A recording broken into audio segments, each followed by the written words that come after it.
Emily, thanks a lot. Welcome. Thank all of you for coming on Earth Day. Happy Earth Day. Out here, we like to think that every day is Earth Day, but today is especially nice. If we look over at what Dr. Luizo is showing us, that's one of our experimental trials here in the teaching garden. This is one of our vertigrow strawberry systems. I'm going to talk about that a little bit later. Today, I'm happy to tell you about strawberries. I'm going to talk about how we grow strawberries in Florida, some of the challenges we have with growing strawberries, and what we're experimenting with out here to solve those challenges. I'd like to share my screen, Gabe. Show you the presentation. Very nice strawberries. Show them out.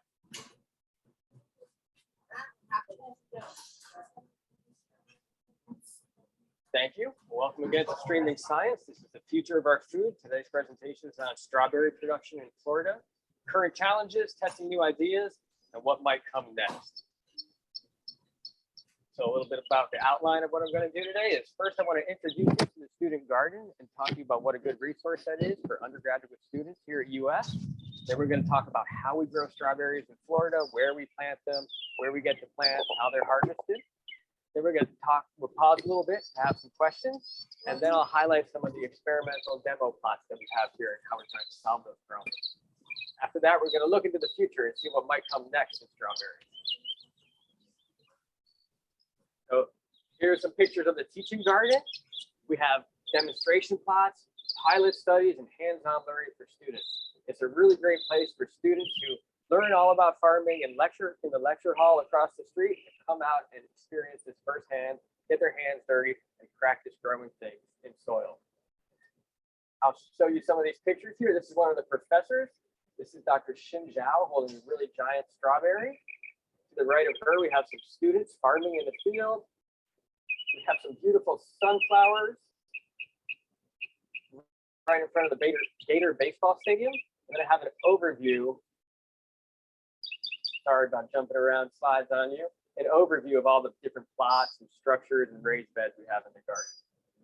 What the department does really well here is they get students involved. They get students involved in the garden, and students are able to be involved in research studies too. And that really helps make the college experience a lot more fulfilling.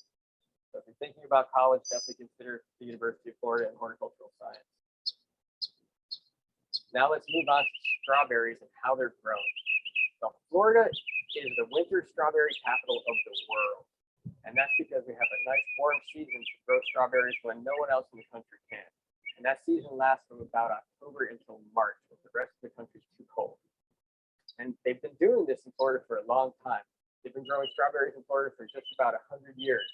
And I have this really great picture here to show you what it looked like back in 1939. And there's some pickers in the field here in this black and white photo, and they're bending over picking strawberries in a field right outside Plant City. And I'm going to compare that to a field in 2019 in the same area. And then we're going to talk about what's changed and then what's to come next. So if we look at the black and white photo, we can see some tiny little plants that are kind of overgrown by weeds, and those are the strawberries. And you see that the pickers are picking them directly into these wood baskets, and they're on bare soil. Compared to 2019, you have some pickers again bent over doing the same hard backbreaking work, picking strawberries into plastic containers. And the difference in the plants is pretty remarkable too. Look how much bigger they are. We can see some big berries clear in the photo here, and we see what's called black plastic molt. And that's one of the big reasons why we don't have any weeds in the field. So that's a development that came after the invention of plastic and was really in widespread use by the 1980s in Florida. And one important thing that we can't see in the picture from 2019 is a pretty neat little piece of technology, and that's the irrigation tube that runs down the length of those beds and provides water just to the strawberry roots. It's a really efficient way to use water. And if I had to talk about the biggest innovations that we had over those 80 years, I would focus on those two: plastic molds and irrigation. So back up and talk a little bit about the steps of how we get to that 2019 system or present day system 2022. First, the strawberry grower will plow his field with a tractor, and he'll till under all the crop residue and make a big field of soil. And that allows him to make those beds I talked about. And this is kind of a neat process. You can see on that tractor, there's a roll of plastic and there's a roll of that drip tubing. So all in one pass, the tractor operator drives down the field And the implement on the back of the tractor installs the plastic, installs the drip irrigation tubing, and 2 or 3 people in a day can install acres and acres of these beds. In Florida, this is done in September in preparation for planting strawberries in October. Next up, after you make beds in the field, is to source some strawberry plants. In the top right, I have a picture of some bare root strawberry plants that are imported from a strawberry nursery. A grower would pay about 10 cents each for these plants. And every year, millions of these plants are imported into Florida for planting in October. And we'll talk later about where they come from and why. After you get plants, they have to be planted in the ground. Again, this is a hand labor process. You can see some researchers here on the bottom left. I'm in that picture as well, planting those strawberry plants by hand. Again, think about the big farm crews that are required to plant millions and millions of plants in Florida every year.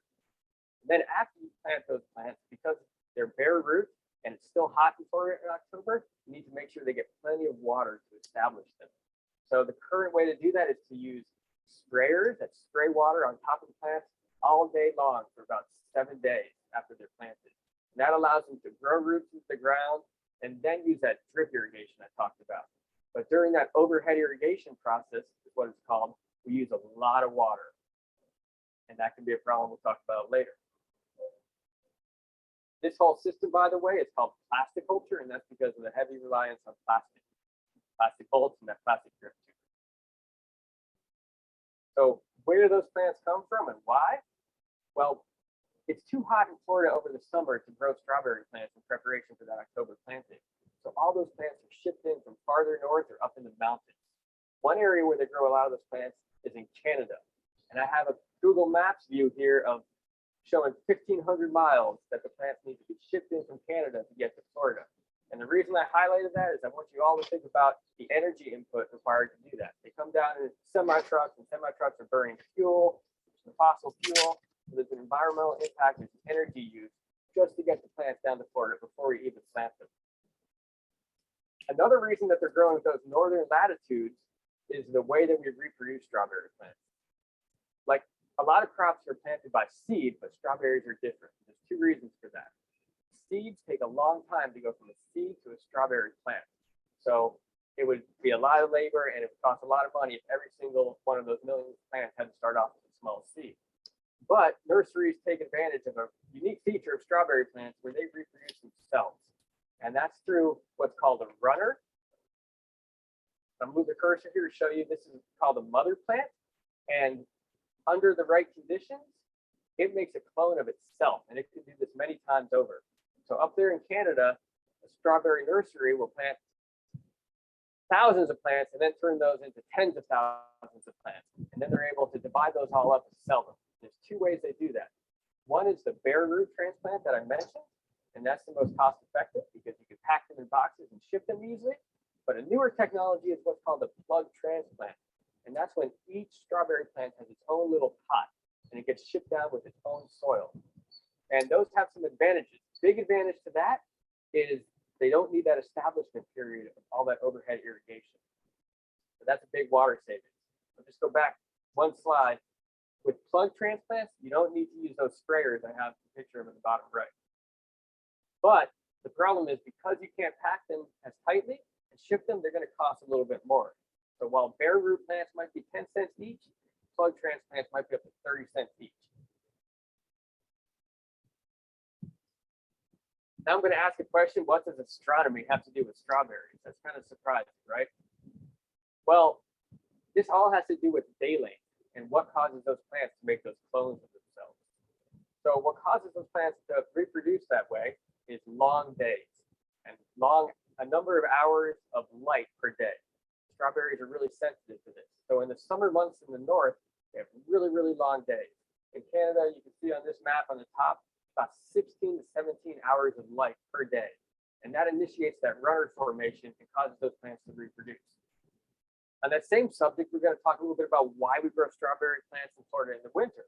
One of the reasons is because it's much warmer than the rest of the country, but another one is because of the long days that we have in the winter. In the winter, when Canada has 8 to 9 hours of light a day, Florida has 10 to 11. And that's exactly what strawberries like. Lots of light and cool weather. That's why Florida is perfect for growing strawberry plants in the winter. Moving from astronomy, we're going to look at another science, and that's physics and weather and how that affects the strawberry production. Specifically, I want to talk about cold weather. We're much warmer than the rest of the country in the winter, but in the strawberry growing area, we can still have some really cold nights where we freeze. Strawberries are sensitive to that. Anything under about 32 degrees and the berries can be ruined. The plants will survive, but all the berries and all the flowers are ruined. And I have a really neat picture here I want to show you of two strawberry plants that are covered in ice, but it's a different kind of ice. And the type of ice makes all the difference in the world. So on the right, I have a picture that I took here in the teaching garden on a morning that was 26 degrees Fahrenheit, well below the freezing point of water at 32 degrees. And you can see the strawberries naturally formed all this frost on them.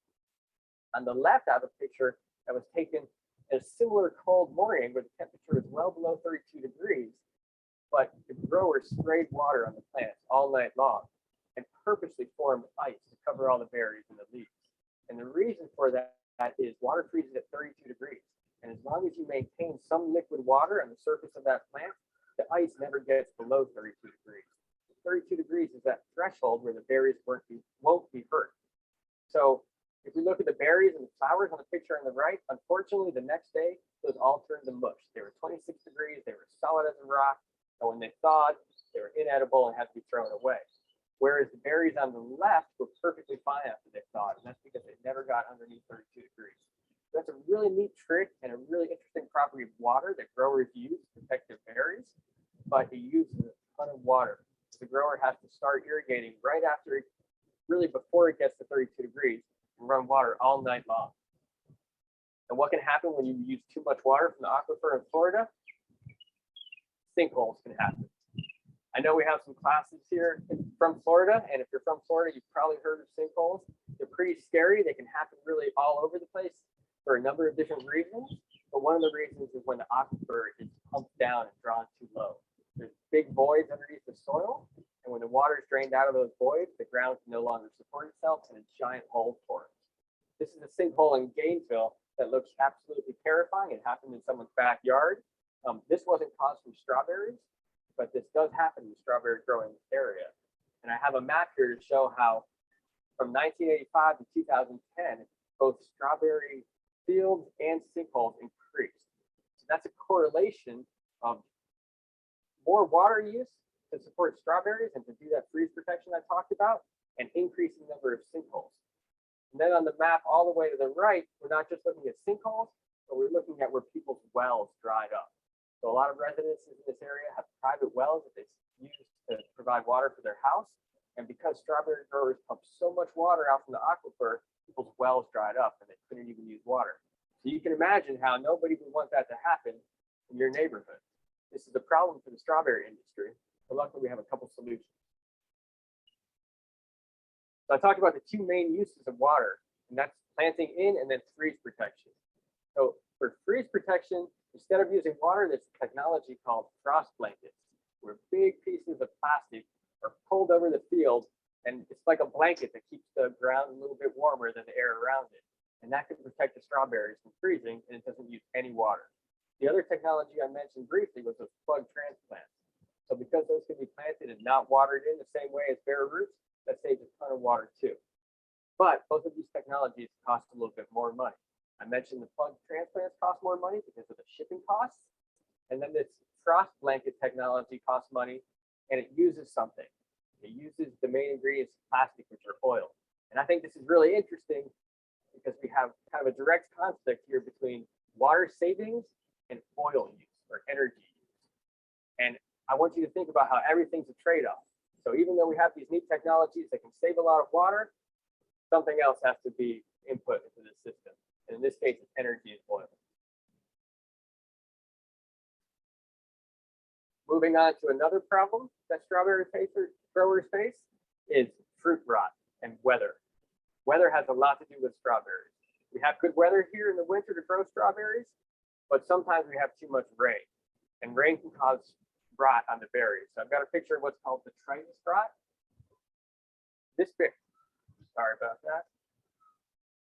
This berry here was attacked by detritus and is no longer good to eat. So a grower wants to get all the good berries he can so he can make the most amount of profit. If his berries are rotting in the field, that's a problem. The picture below that shows what happens when a strawberry gets too much rain. Sometimes it can just split open. So to combat the rot issue, growers will spray pesticides on their fields. They don't want to spray pesticides because pesticides cost money, but they need to ensure that they have something to sell. A big issue with that is what's around the strawberry field. So as consumers, we don't want to eat pesticides, but especially as someone living next to a field where they're growing strawberries, we really don't want that pesticide spraying it to where we live. Or if I look at this map here, this is the plant city. I'm sorry about that. This is the center of strawberry growing, Plant City, and we can see some fields. Those are the straight lines, those are strawberry fields. And right in between these strawberry fields is an elementary school.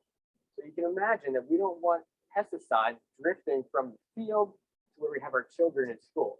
This is a real issue that some of the methods that we're trying to experiment with here in the teaching farm are trying to solve. And I'm going to talk about that next. But I want to take a pause and open the floor for any questions. Please feel free to unmute or send a message in the chat to Gabe. Are there any questions?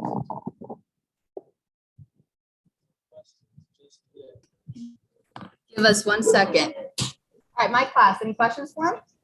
Okay. While we wait for some questions, I just want to mention a few things. I made strawberries look kind of scary. I showed you sinkholes. I showed you pesticides in your schools. They're not evil, okay? Strawberries are an important crop to Florida, and we need to grow them somewhere. They're nutritious. They're good for you. Everybody likes them, but we just want to look at some ways that we can minimize those impacts I talked about. And that's especially important on today, that's Earth Day. We want to think about how we can not affect the environment. Yeah, absolutely. So my title is farm manager, and I assist teachers and students with this farm that we have here. So a lot of the lectures are done across the street from our farm in what's Fifields Hall. And then I mentioned it earlier, but what's really great about this setup is students can walk right across the street and have research plots in their own gardens and learn or practice what they learned in the classroom. So I facilitate that. I drive tractors, I fertilize, I set up irrigation systems, we start plants in our greenhouse. I've got a great job at UF. I love it. Any more questions? Yeah, looks like we got one coming in. How many strawberries does Florida produce per year? How many fruit? Wow, lots and lots and lots. I don't know that number, but I'm confident that we import millions and millions of plants to plant in Plant City.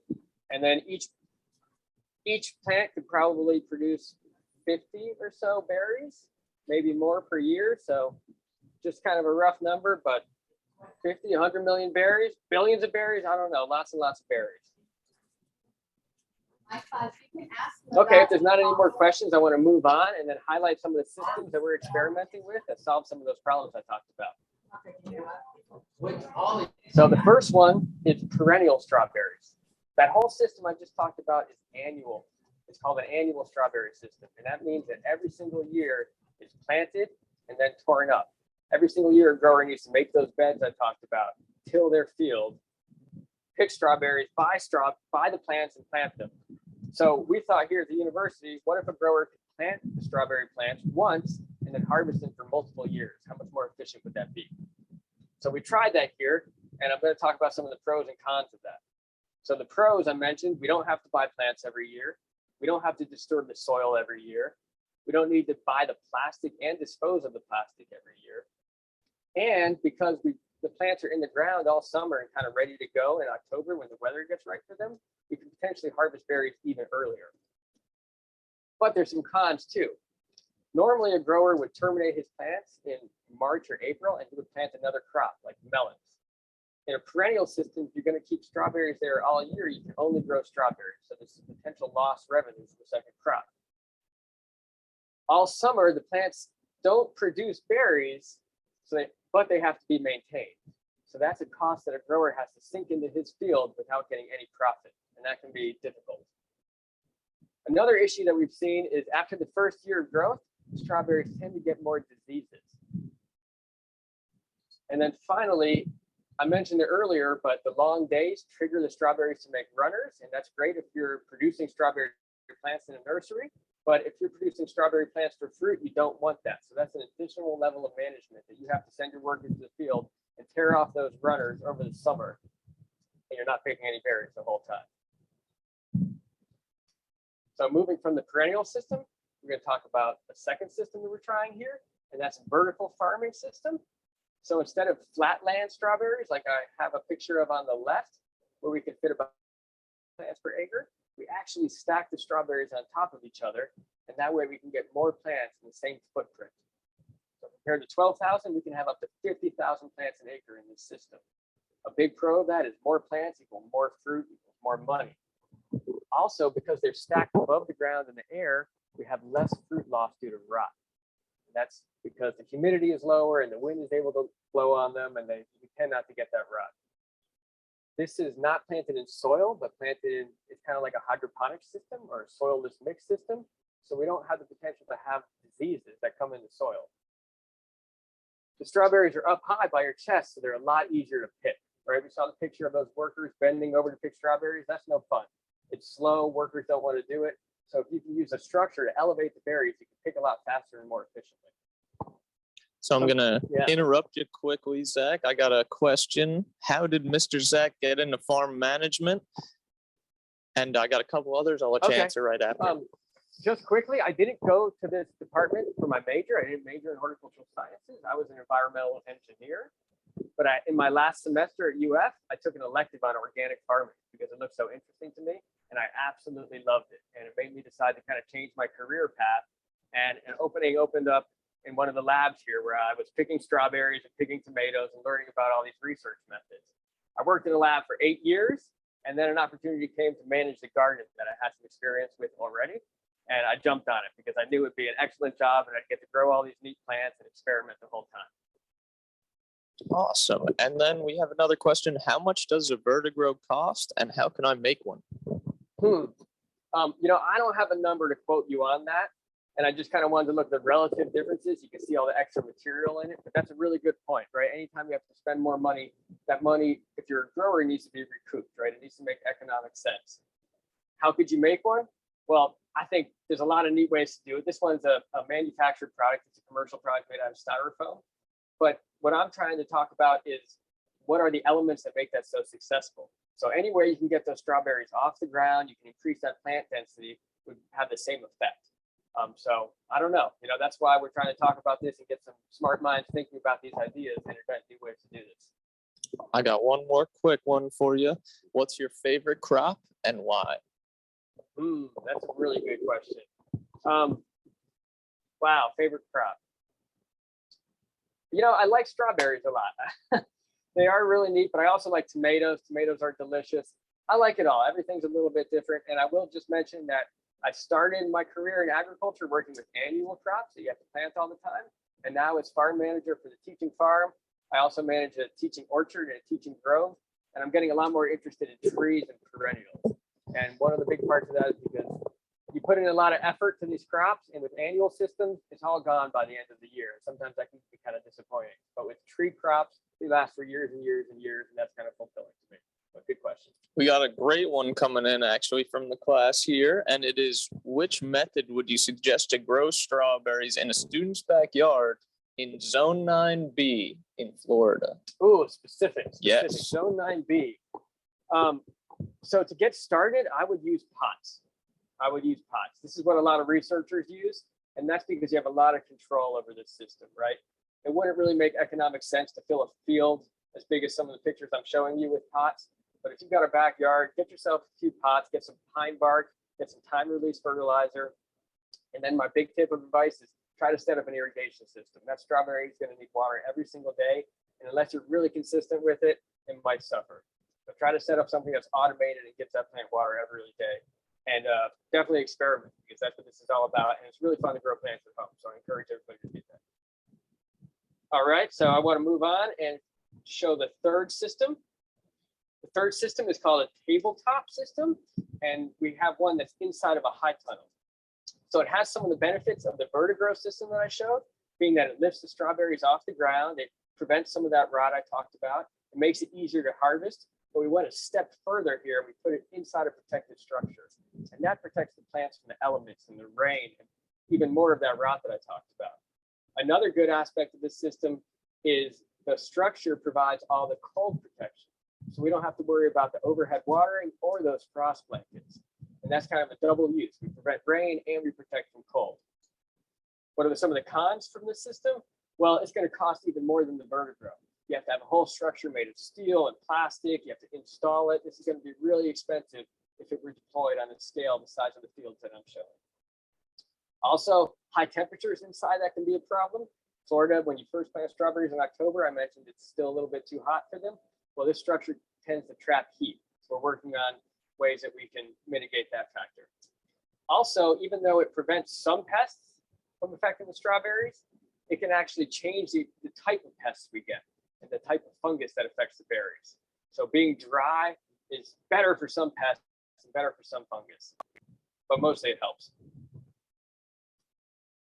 Okay, now to finish things up, I want to talk about what's next, what's beyond these different innovative systems that we're using here.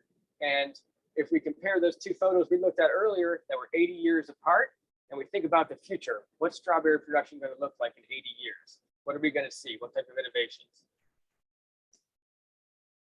So one big one is robots. A lot of people are doing a lot of work on this. They're trying to mechanize the harvest process. A big portion of the cost of berries is the labor involved to pick them. So if we can have robots picking berries, which can work day and night, 24 hours a day, we can maybe reduce the cost and then eliminate that really, really tough job of bending over all day picking strawberries in a field. So this is a picture of a giant robot down in the Plant City area that the University of Florida is working on. And in the top right, I have a little shot of what it looks like underneath it. This thing is amazing. There's cameras, there's automated hands. Strawberry picking is a really precise process. I've picked a lot of berries, and you need to use your eyes, you need to use your hands. So the fact that a robot can even come close to doing this just amazes me. I know people are working on this hard, and it's only going to get better and better. And then at the bottom right, we have a neat technology that combines two different technologies to eliminate or minimize some pesticide use. And that's a robot that uses UV lights to sanitize the plants. So this robot drives to the fields at night, shining high intensity UV lights to sterilize fungus and bacteria on the fruit. And what's neat about UV lights is there's no residue, there's no risk to schools or people nearby, no residues left on the berry for the consumer who eats it at the end. And why we have to use robots for that is because it's dangerous during the treatment. It doesn't leave anything on the plants, but the light, of course, could harm workers' eyes. So if we can get robots to use this without workers at all, it's the ideal scenario. Going beyond that, a lot of people are looking at taking strawberries completely inside, taking them out of the field, taking out all those variables that we have with weather and growing them indoors. So on the left, I have a picture of Japan where they stack strawberries and are using artificial light to produce them. And you see some workers here in full protective clothing, and that's to protect the plants, not the workers. They're trying to minimize disease spread inside these facilities. On the right, I have a picture from the United Kingdom where they're doing a similar system, but it's inside a big greenhouse so you can take advantage of the light. Now, a big reason you want to take advantage of the light is it's less energy input. The lights in Japan are coming from power, electricity, and whatever energy you use to produce that electricity. If you can take advantage of the sun, that's even more efficient. But both systems really increase the density of berries and produce berries in a much smaller footprint than land. And I kind of want to then think about, well, why would Japan and the United Kingdom use these two technologies? Well, in Japan, land is really limited. So they don't have the big open fields that we have in Florida. And it makes sense to kind of condense that production area into small indoor areas. In the United Kingdom, they're really far north, and the weather just isn't good for growing strawberries. So if you can close the structure and heat it, you can produce strawberries maybe even year round. And going back to why we grow strawberries in Florida, it's because we're the only place in the US that has the climate during the winter to produce them. But if we can grow them inside protected structures, we could probably grow strawberries everywhere in the United States and eliminate all the shipping that has to happen when you ship strawberries from down here in the South all over the United States and the North.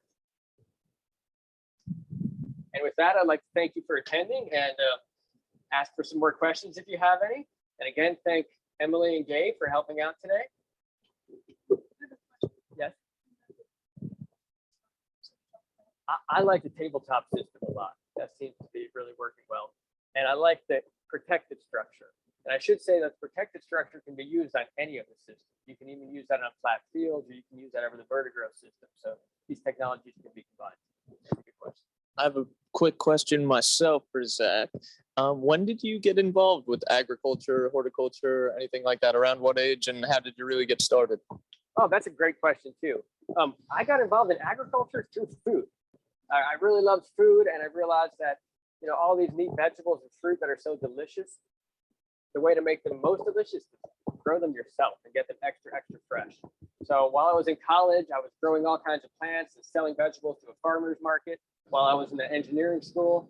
And then, like I said, when I took that class on organic vegetable production at UF, I just really fell in love with it. Got a good one coming in from the school. Does growing strawberries indoors affect their taste versus the ones in the field? Oh, that's an excellent question.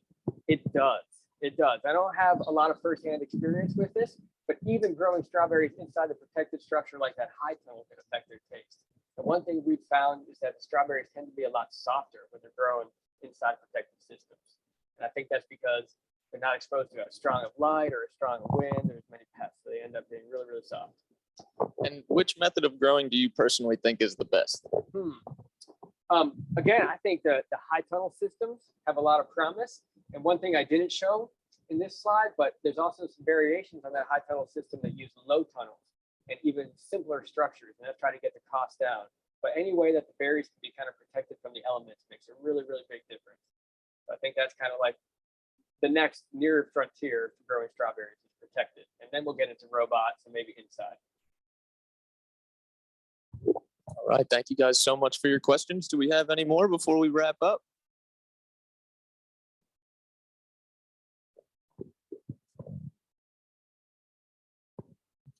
Thank you. I had an excellent time. I got some great questions. Yeah, well, thank you guys so much for joining us. We really appreciate you tuning in. I hope you enjoyed the quick lesson from Zach about strawberry production, and hopefully we'll see you at our next Scientist Online. Thank Thanks you a very lot. much, Happy Earth Day. guys.